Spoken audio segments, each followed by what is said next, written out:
It felt like someone was sticking a knife in my back and slowly pulling it out. Her fingers would get fixed and tight and like mangled. He was shedding his skin, I would say, something like a snake.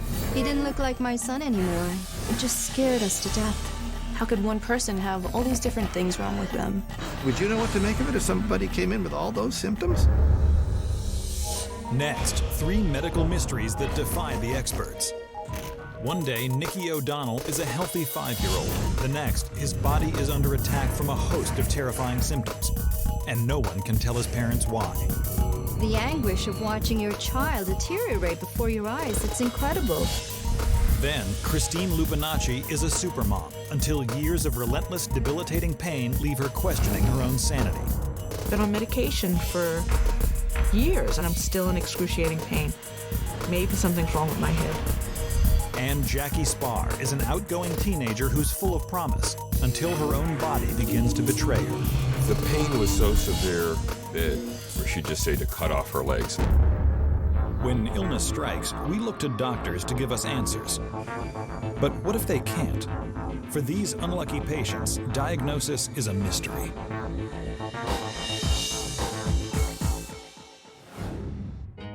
In 2000, Uma and Vincent O'Donnell's son Nicky is a healthy, happy 5-year-old child. He liked to go to the park, play ball with his daddy, help mommy cook. Just a happy little boy. Nicky was a playful little guy, always in a good mood, always wanting to just have fun. He was never really sick in his life. He was a very healthy boy. But on April 13th of that year, everything changes. So it was around 8 in the evening, and I just ordered Chinese food for the children. And Nicky came up to me and said, "Mom, I don't feel well." I took his temperature. He had a temperature of 103. And when I closely examined his body, his ankles were swollen, and he had a rash around his ankles. It was all over his body. They looked like nickels, and they were red and raised. I thought it was an allergic reaction to the Chinese food, and I immediately called his doctor. And he said to give him an antihistamine and also pain medication. I gave him his medication, and I figured he was going to be fine. But when Nicky wakes up the next morning, he's not fine. Usually, he would be the first one up in the morning, jumping out of bed and getting the rest of us up. But this morning, he just laid there. First thing to do is we checked his temperature, and he was still running a very high fever. His temperature was 103 at that time, and he was shivering. Everything was there, the swelling, the rash, the fever, and he was complaining of stomach pain. Concerned, Uma and Vincent take Nicky to see the pediatrician. The doctor stated, it looks like just a common virus, nothing to be too worried about. 2 or 3 days, he should be fine. But by the next morning, Nicky isn't any better. In fact, he's worse. It's April 15th, and his symptoms are still persistent. He's still swollen, the rash is still there. I remember this big bloody scream. He woke up and he said his belly was hurting, and after that he started throwing up. He was in a fetal position, moaning, "Mommy, help me."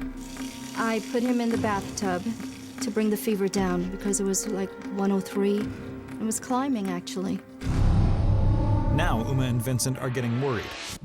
They take Nicky back to his pediatrician, who gives him a strep test, but it comes out negative. Doctor said, "Take him home, he's fine. It's a virus. It's gonna be over soon, it has to run its course." With that, we took him back home, thinking maybe he does just have a bad flu. Vincent and Uma give Nicky more pain relievers and put him to bed, hoping his strange symptoms will subside overnight. On April 16th, all hell breaks loose in the house. My son's temperature climbs. It actually goes above 104 temperature. And he's very lethargic. He wouldn't even move. His eyes are just rolling in the back of his head. Nicky's eyes were bloodshot red, and they were like fire, flames of red. And his tongue was very red and glossy, like a strawberry. He didn't look like my son anymore. The bloodshot eyes and the strawberry tongue and the swelling and the persistent fever. It just scared us to death. I've never seen anything like this in my whole life. This time, Vincent rushes Nicky to the hospital, hoping a new doctor may have a new take on Nicky's mysterious illness. And they said the same thing as the other doctors said. None can be done. And there's no medicine. It's a virus and it'll run its course. Not knowing what else to do, Vincent brings Nikki back home once again. He says to me, Nikki is fine. The doctor said he's fine, he's gonna be fine. And I said, he's not fine, he's dying. I said, I'm not a doctor. We're not doctors. They're doctors. I didn't go to medical school, they did. And I said to him, I am his mother. I'm his first doctor. And I knew something was wrong with my baby. The next morning is April 17th, 5 days since Nikki first fell ill. His parents hope the frightening symptoms have lessened overnight, but what they find instead is horrifying. The skin was starting to peel on his fingers and the bottom of his feet. Sort of like when you have a sunburn. It looked like dried glue. After you have it and it dries off on your fingers, and it's all like peeling and crusted. And I feel his heart, and his heart is pounding out of his chest. Uma is now out of her mind with worry. She rushes Nikki back to his pediatrician yet again. I pleaded to the doctor, let's get him hospitalized. His brain is frying. He's dying. No, he is not dying. He has a virus. He's going to get over it. No one would listen. It was like hitting a brick wall. And I guess they looked upon us like we were hysterical parents. My wife said, if something happens to my child, you're going to be held accountable. If he dies, it's on your head. It's your responsibility. And I want him to be hospitalized. And as adamant as I was, it went nowhere. Uma and Nikki leave the doctor's office without treatment or answers. They go home and wait. We all knew that it was no flu or virus. He was dying on us, and no one could stop it. The anguish of watching your child deteriorate before your eyes, it's incredible. It's a feeling that no mother or father should ever go through. It's a helpless feeling. You feel like you're failing. April 20th. 7 days have passed since Nikki first fell ill, and his symptoms aren't letting up. My wife kept saying, go back, go back. So I took Nick to the pediatrician. The doctor looked at him and said he might have scarlet fever. Scarlet fever is a bacterial infection that most often strikes children. It's named for the scarlet rash it produces all over the patient. Vincent rushes Nikki to the hospital, where he's admitted right away and given a series of blood tests. And then the following morning, our pediatrician that we had came in, said, oh, his tests all came back fine, I'm gonna discharge him. And with that, my wife said, this boy is still sick, he still has a fever. How can you discharge him? I just felt he was wrong, he was dead wrong. And then he proceeded to show us the labs. Look, his labs are fine. I'm gonna, discharge him. And I just told him, he is dying. You are not discharging him. In fact, it's over, you're off this case. My wife says, you're fired. And I pointed and I said, you are never to come next to my son again. His jaw dropped, and my wife said, now leave this room right now. He just walked away, and there we were. And my husband held his head. He was like, oh my God. Because at that point, we didn't have a doctor. We didn't have a prayer.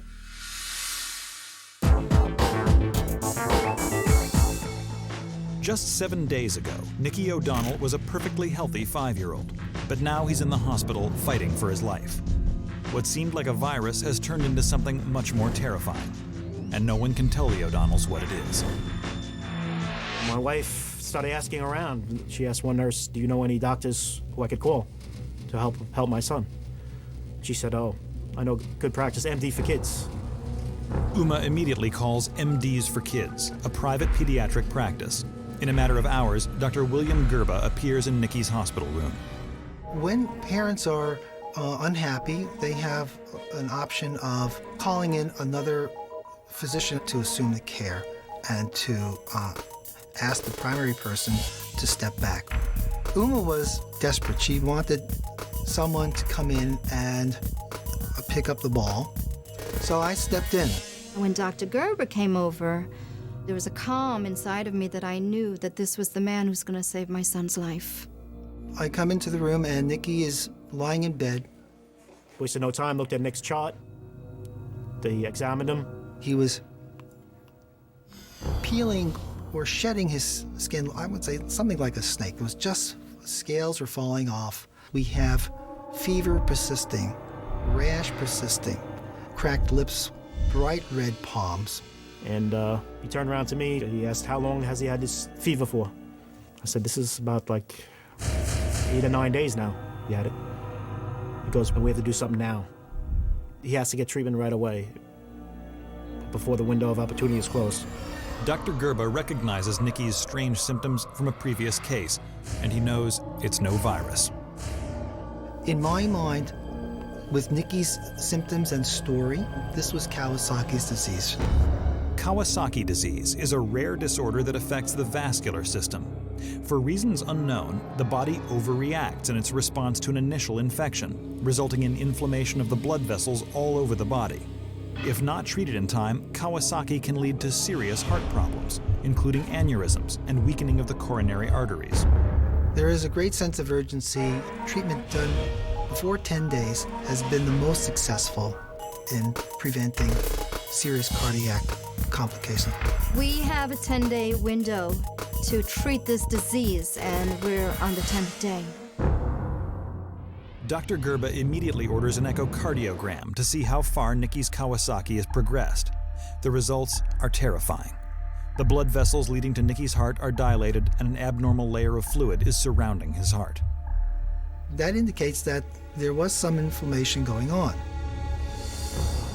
Every hour counts. If Nikki's condition worsens, a blood clot could form, leading to a heart attack. Dr. Gerba must start treatment immediately.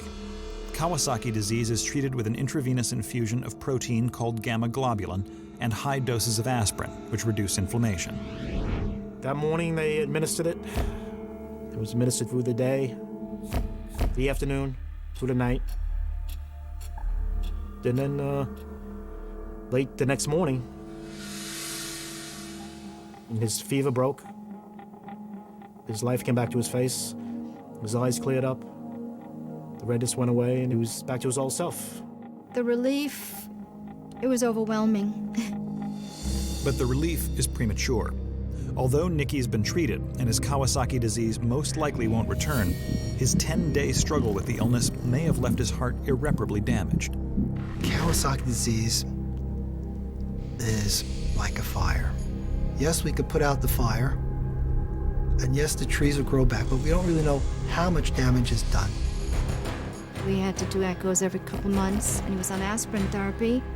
Fortunately, the fluid around the heart and the dilation of the coronary arteries resolved. My son is safe. I can dance at his wedding. It was good. He looked so much better, and I just cried for joy. And I was jumping, literally. 5 years later, Nikki is once again in great health. I'm 10 years old now, and I'm very healthy. He's an absolute joy.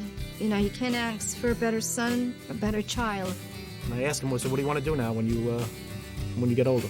I want to be a pediatrician so no other kid could suffer this disease.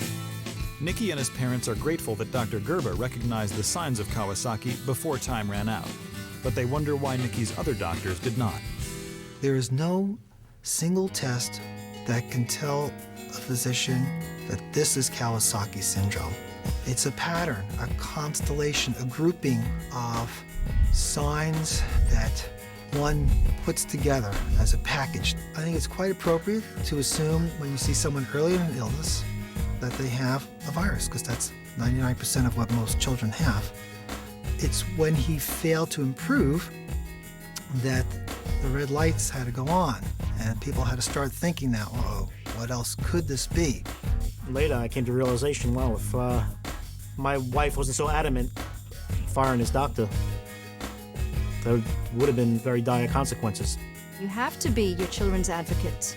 Mothers are the first doctors. Always trust your instinct and your gut. When Nikki's illness struck, it was only a matter of days before he was lying in a hospital bed. But for 36-year-old Christine Lupinacci, mysterious symptoms came on gradually. In 1998, Christine was unstoppable. I basically had the superwoman complex. I volunteered, I was involved in PTA, you name it, I did it. She was the perfect mom.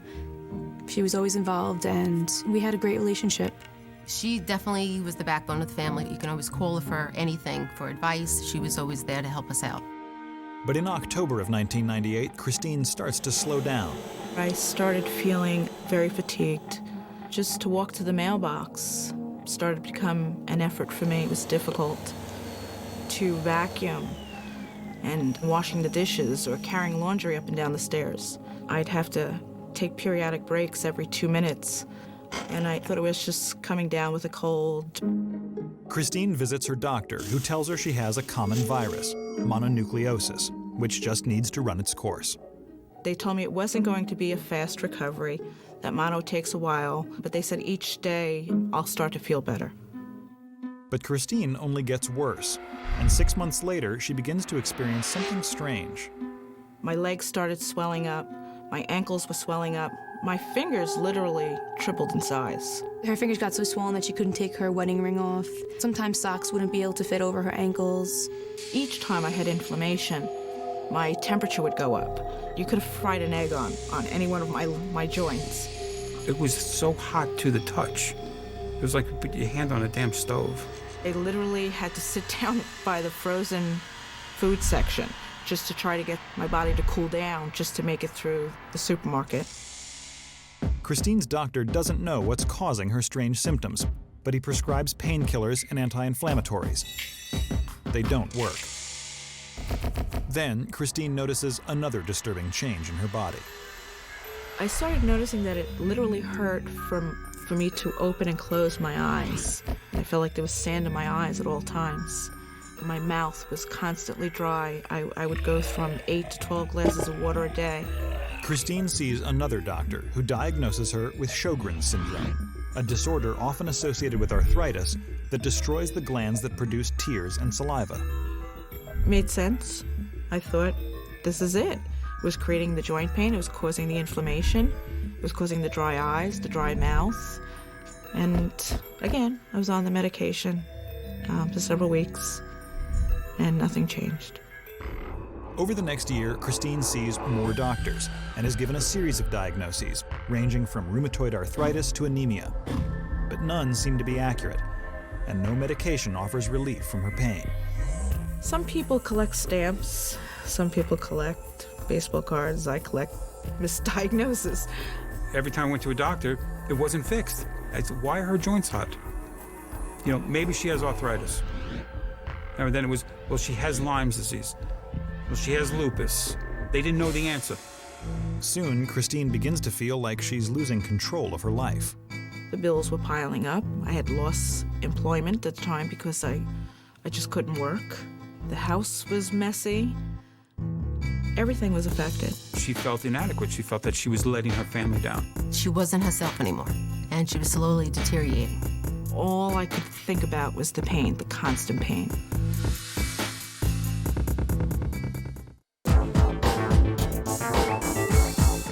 For the past 3 years, Christine Lupinacci has suffered from intense pain and swelling in her limbs, fatigue, and dry eyes and mouth. Just as she thinks it can't get any worse, her symptoms take a whole new turn. And she went from a size 7 to a size 20. I thought she was pregnant. Her belly blew up so much that she looked like she was 4 or 5 months pregnant. We just assumed that because she was sleeping so much, that she was being lazy and that she was just putting extra weight on. I was having pains on my side, shooting from my abdomen to my back. The way I described it was it felt like someone was sticking a knife in my back and slowly pulling it out. A new doctor tells Christine that she has kidney stones and that they should pass in a few weeks. I thought to myself, if this is what people with kidney stones experience every single day, you know, I thought I was a wimp. I thought I was pathetic. But these kidney stones never materialize. And we were getting fed up. It was just like, what's next? What else is she gonna have? And how could one person have all these different things wrong with them? It was like we just wanted to hear her happy and feel good, and we weren't getting that. I felt like a burden to everyone. I felt pathetic. I was ashamed. I was embarrassed. And I wanted to give up, and I didn't blame my husband if he was going to give up and walk out the door. March 4th, 2002. It's been 3.5 years since Christine's pain first began, and the worst is yet to come. Because my abdomen had been growing in size, I always had periodic bursts of, let's take control, let's do something positive, let's feel good. And I had been exercising, and I just finished doing sit-ups and crunches and was talking to my family, and the pain started. She leaned on the counter, and she said, damn, I feel horrible. I've got a sharp pain. My stomach hurts. We didn't really take it too seriously. It was just kind of like a normal, everyday thing where she would take some aspirin and try to relax. So I excused myself from the kitchen, and I walked upstairs. And as I got midway up the stairs, the pain was worse. I would say 100 times worse than both deliveries I've had with my children. And I thought I was dying right then and there. I screamed. My husband said that he'll never forget that sound. All hell broke loose. She was crying, hysterical. We called the ambulance. The pain was so severe that she actually blacked out at some point. Christine is rushed by ambulance to the ER. When I got the call and rushed to the hospital, she was lying on the gurney, gripping the bars on it. She was hysterical, but she was crying because of the pain she was in. At this point, the doctor came in and said, we want to do a CAT scan, but there's no technician. So I said, well, what does that mean? Get a technician. He says, what I advise you to do, this was our doctor, is go home and bring her to the office in the morning. So I lost it. My husband said, there's no effing way she's going home. There's no way. I said, you're giving her Demerol, you're giving her needles with drugs, and it's not doing shit. I'm gonna go home with her like this. It's no way. I said, what are you out of? I said, are you out of your minds? No, she's not leaving here. She's staying here. You are gonna find out what the problem is. Christine is kept in the hospital overnight, and first thing in the morning, her doctors order a CAT scan of her abdomen.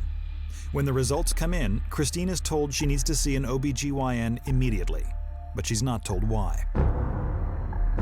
Scared to death, not knowing really what to expect, this very large man who looked like a bouncer or a linebacker came walking into my hospital room, and he said with the sweetest face, "Hi, I'm Dr. Spataro." I received a phone call from the emergency room stating that they were in need of a consultation for my services. I happened to be the obstetrician gynecologist on call that day. And he says, "Well, my dear, we're gonna make you feel better. You shouldn't be experiencing this pain." And I believed him. He was going to get to the bottom of it. I explained to Christine that the findings on the CAT scan had revealed a large, complex pelvic mass. He believed that the daily pain that I was feeling had to do with this large, twisted mass. From the scan, Dr. Spataro can see that the mass seems to have grown out of Christine's left ovary. What he can't tell is whether or not the mass is cancerous. The bottom line is the only way for me to give her all the answers that we're really looking for is surgery at that point in time and get this mass out and really take a look and see what it was. There was a beast in there, whether it was benign or malignant, I just wanted it out.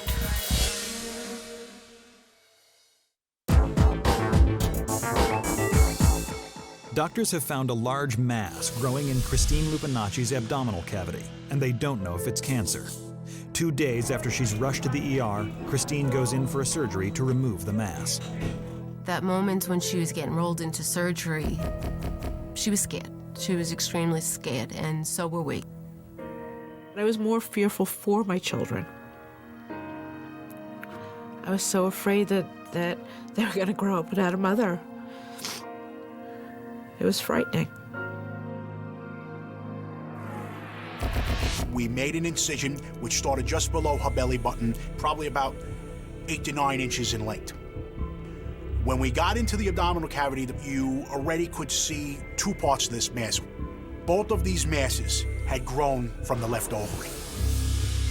Probably through the course of exercising, she ruptured one of these masses, and that was probably responsible for the sudden onset of all the pain, which actually made her come into the emergency room. Dr. Spataro removes the masses and sends them to the pathologist for analysis. My first impressions were that it was a benign tumor. And we were getting ready to close Christine's incision. But just before we were getting ready to start with the stitches, the pathologist called me and told me Christine's tumor indeed was malignant. It was an ovarian cancer. Ovarian cancer begins when cells in one or both ovaries rapidly divide and grow out of control, developing into a tumor. The tumor ultimately spreads and damages surrounding tissues or organs. Christine's tumor was huge. It looked like it had spread quite well throughout her body. I realized that Christine was going to be facing a probable uphill battle. Christine had been counseled that if this wasn't ovarian cancer, we would have to also remove both ovaries with the cervix and her uterus. A 1-hour exploratory surgery turns into a 6-hour hysterectomy. Dr. Spataro removes Christine's uterus, cervix, ovaries, and as much of the tumor as possible. And then I went downstairs to speak to Gene in the lobby. And I pulled him aside into a dark corner of the lobby. I informed him of the diagnosis. My knees gave out. I was on the floor. I saw my brother-in-law's legs buckle. And right there, I thought that she died on the table.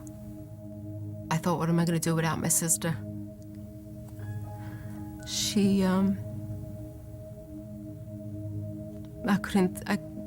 Oh, God.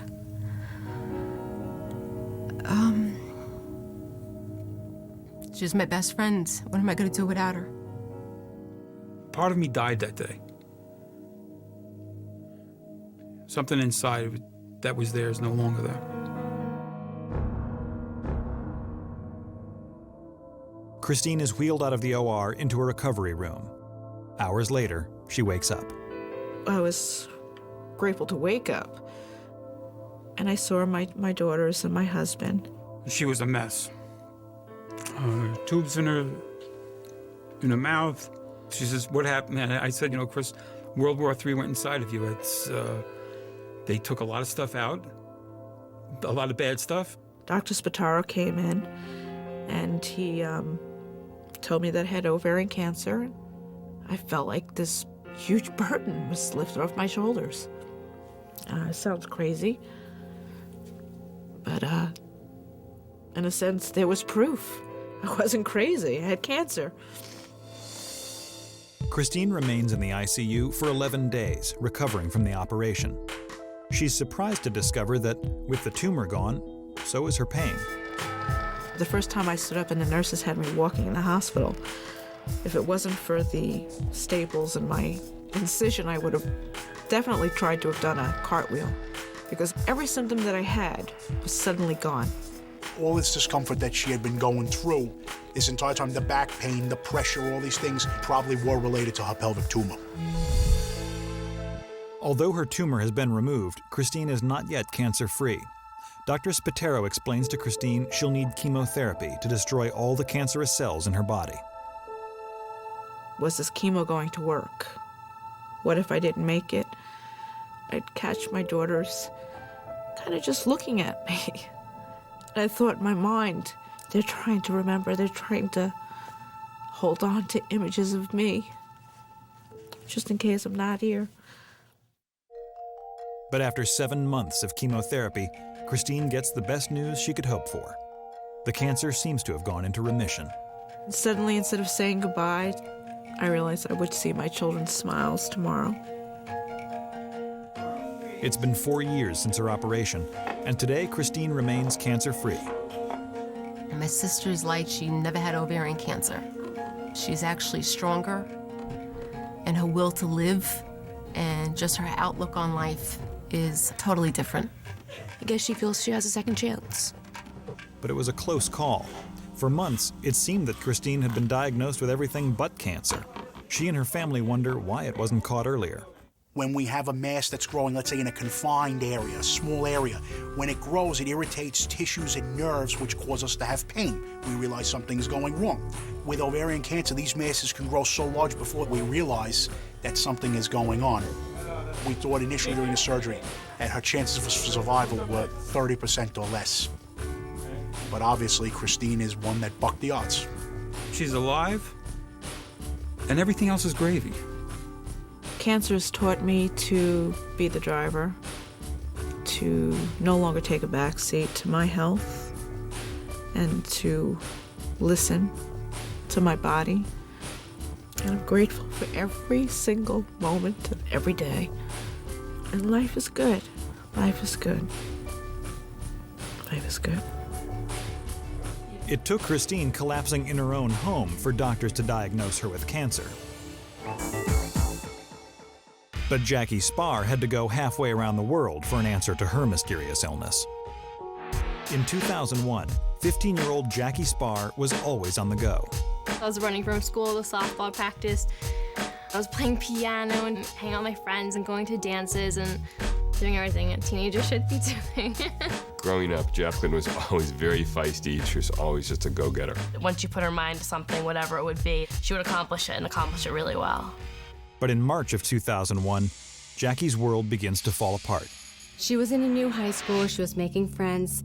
And she went to softball practice, and she was really excited to join the team. She wanted at least to make JV at that year.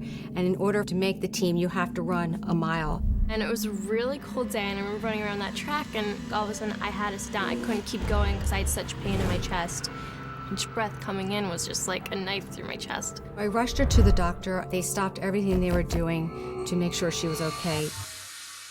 Jackie's doctor examines her and tells her she has costochondritis, a painful inflammation of the sternum and ribs. The causes are unknown.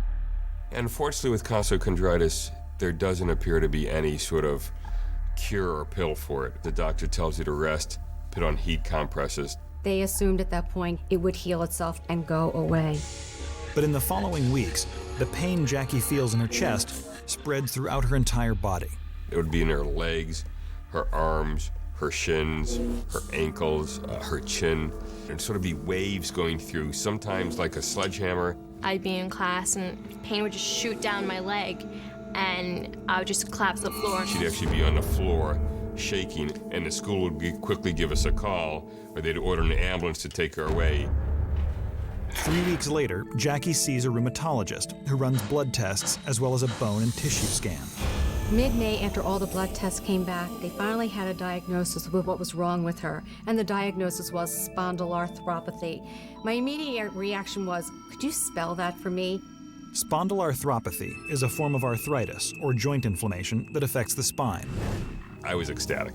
We know what it is. Let's go take care of it. Jacqueline should be on the road to recovery. The treatment at that point was with an NSAID, a non-steroidal anti-inflammatory drug.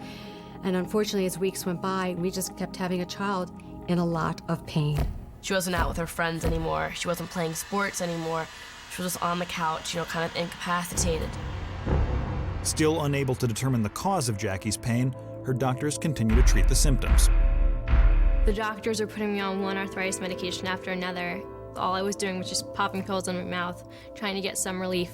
I was on OxyContin, which is like this huge narcotic supposed to help pain. It didn't even help that much. When your sister is in so much pain and given every painkiller on the market and it doesn't work, you just want to kill the doctors, why isn't this working? There must be a reason.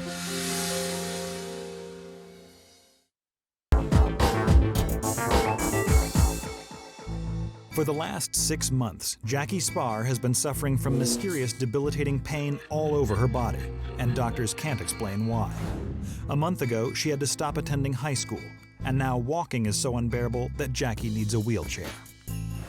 The pain was so severe that there would be some days I remember where she'd just say to cut off her legs. Then, more than a year after her pain began, she experiences a frightening new symptom. She'd be at a piano lesson and her fingers would start to hurt. They would get fixed and tight and mangled.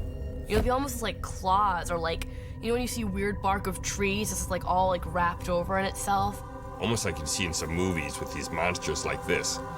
And she couldn't pick up silverware, couldn't hold a pen, couldn't even open up a door with her hands. My muscles were spasming and getting stuck in that position. And it was just so painful. And it wouldn't be for days, it wouldn't be for a few minutes. Jackie's doctors are perplexed by this strange condition. The doctors ruled out so many different diseases or things that could have caused it, whether it was zinc, copper, malaria, Lyme disease. They just ruled out a number of diseases which they thought she didn't have. Every doctor would say, I'm gonna get the answer for you, I'll tell you what's wrong. But it's not like I believed them anymore at that point. You know, I'd sort of roll my eyes and just be like, sure. You tell me what's wrong with me. Go ahead. And I didn't have any confidence in their statements anymore. Finally, the primary rheumatologist suggested that she might have what's called RND, reflexive neurovascular dystrophy. Reflex neurovascular dystrophy is a condition where the spinal cord short circuits and sends abnormal pain signals to the brain and to nerves, causing extreme pain throughout the body. So it wasn't an arthritic problem, but more of a pain syndrome problem stemming from her spinal cord. They're basically telling me that my nerves are not sending the right signals, and I just have to retrain these signals. He suggested we go see a specialist in that field at a hospital out in Seattle. Desperate for any kind of help, Jackie agrees to fly across the country to a hospital in Seattle. And I was inpatient there for 3 weeks and 6 hours a day of intense physical therapy. And I was in pain the entire time. I'd be doing an exercise and collapse in pain. You're just supposed to, almost like a stroke victim, learn all over again how to move, how to walk through pain. There was a day where I was vomiting and I was just like, I need to go lie down, like I don't feel well. And she just like picked me up by the arm and was like, keep going, keep doing it. After 3 weeks of intense physical therapy, Jackie graduates from the program and is released. She's still in pain, but has learned to function through her discomfort. What she did get out of the Seattle hospital is that she was learning to walk a bit more and get through more of the pain, so she was in less of the wheelchair. And with this improvement, Jackie's doctors begin to suspect that her illness may not be physical after all. A number of the doctors we were seeing would say, Jacqueline, there's nothing medically wrong with you. Is this because of your mind? It wouldn't even cross my mind that it would be possible to create this amount of agony for yourself. I couldn't even imagine from the doctor's point of view how you could even think that.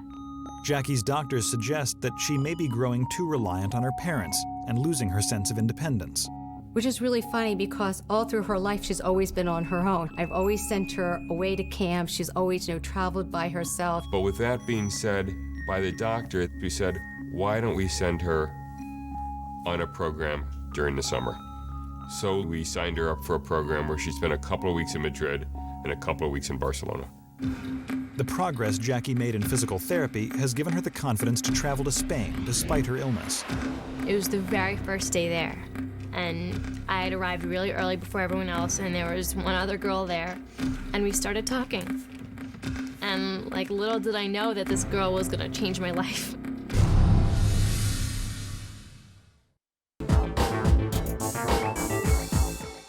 For the past 2 years, Jackie Spar has been living with debilitating pain, and no one can tell her why. At the suggestion of doctors who think this all might be in Jackie's head, her parents send her abroad so she can gain some independence. On her first day in Spain, something amazing happens. There was one other girl there, and we started talking. We realized we had a lot of the same symptoms.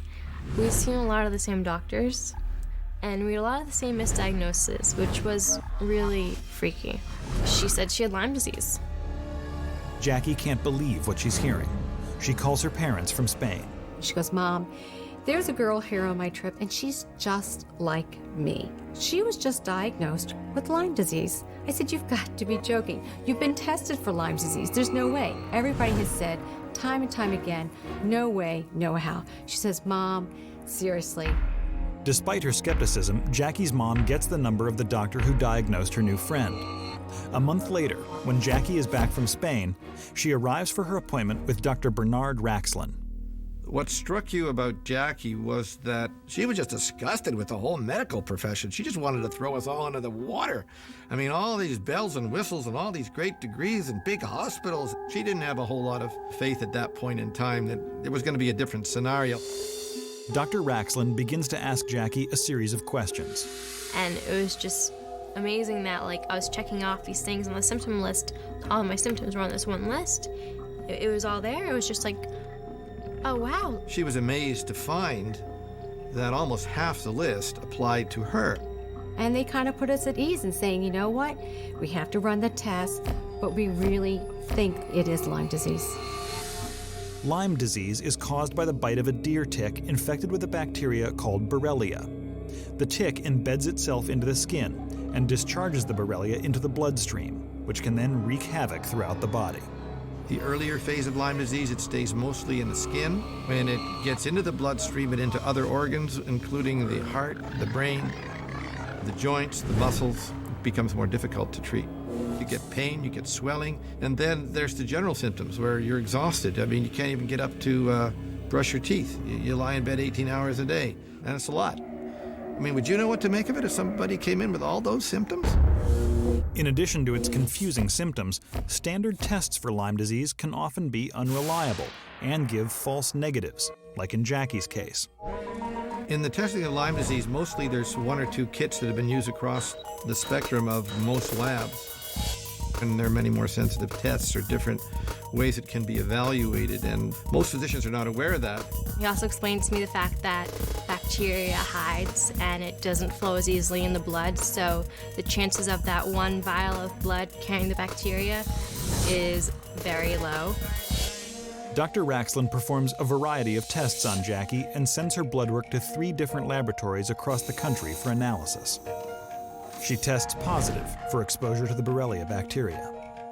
We wanted to open champagne. I mean, because now that we had an answer and we knew what was causing this, we could then go find the cure and find out how to fight it. Chronic Lyme disease is treated with long-term antibiotics. And after a difficult year and a half on treatment, Jackie's symptoms finally begin to subside.